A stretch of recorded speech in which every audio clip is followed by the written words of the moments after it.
So, Breaking Points have consistently addressed the fact that there is currently a crisis amongst young men, but they have also fallen into the trap of treating it largely as a matter of dating. And I expect them to do the same in this video.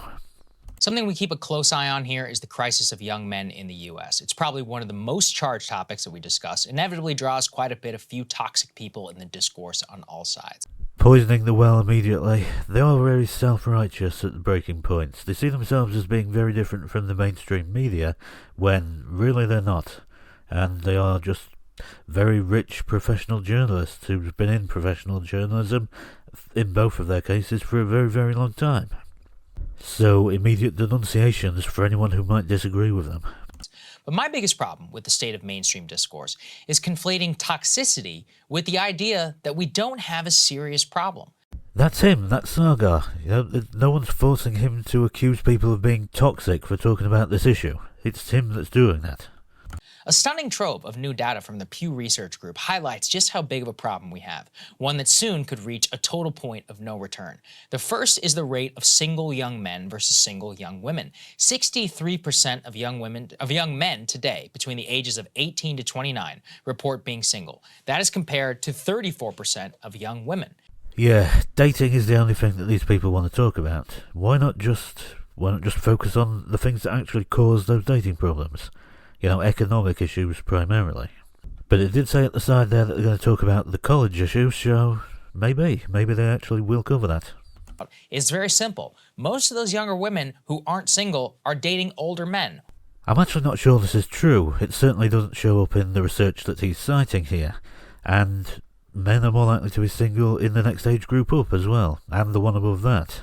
So most of the difference can't be accounted for by older men with younger women. Maybe it's women who are being side pieces, right? One man, multiple women. Maybe more women consider something casual to be a relationship. Maybe there's some other artifact from statistics gathering, but it's definitely not just a matter of different age groups.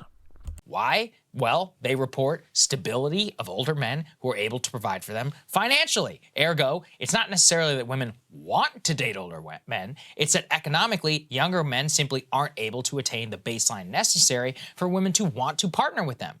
So just to rephrase what he's saying there in a less politically correct way, he's saying it's not that women want to date older men, it's that women want to date richer men.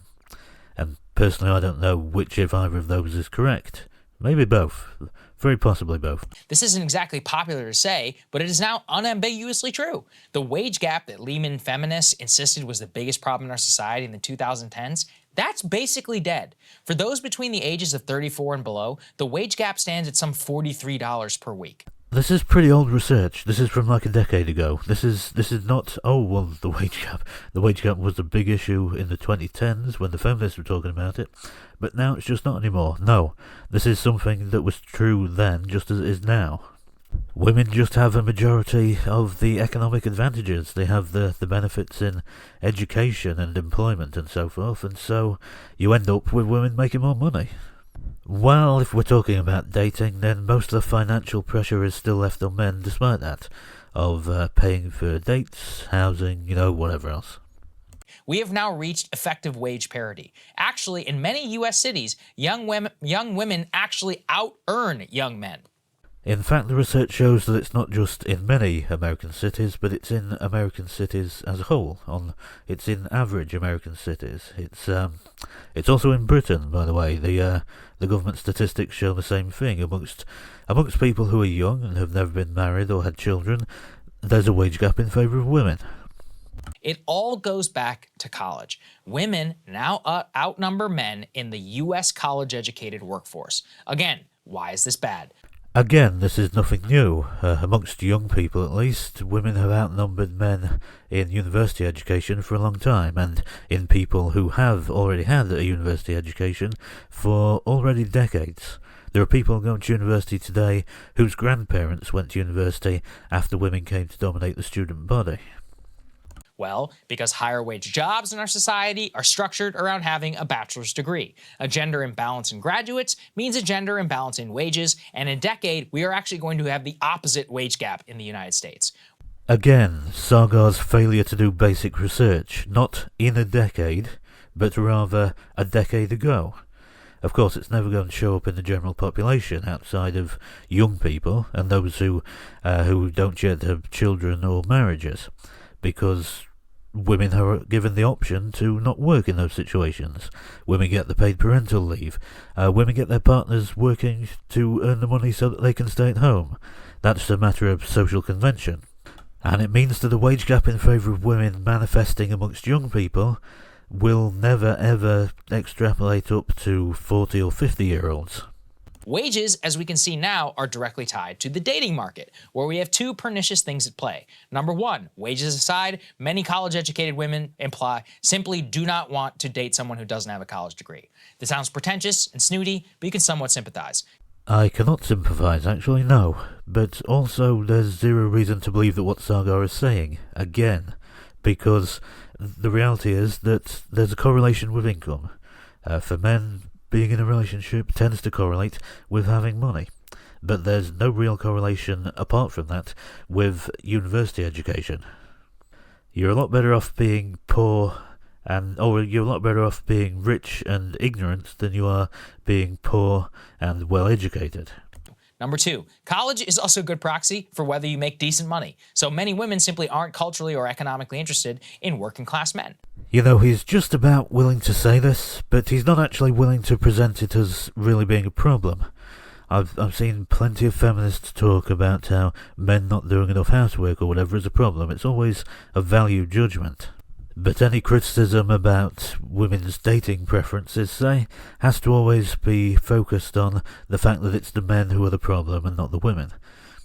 Males make up nearly 80% of all suicides in the entire United States. How is that not the blaring headline across all outlets? But this actually underscores the issue. Nobody wants to talk about this because I think it validates toxic manosphere commentators. Again, Sargar is one of the people who said exactly that. And even then, when he's willing to pay lip service to the issue of suicide, he doesn't want to talk about causes, because suicide isn't something that happens in a vacuum. It's something that happens more to men because men have less access to mental health care, or men receive less good service for mental health care.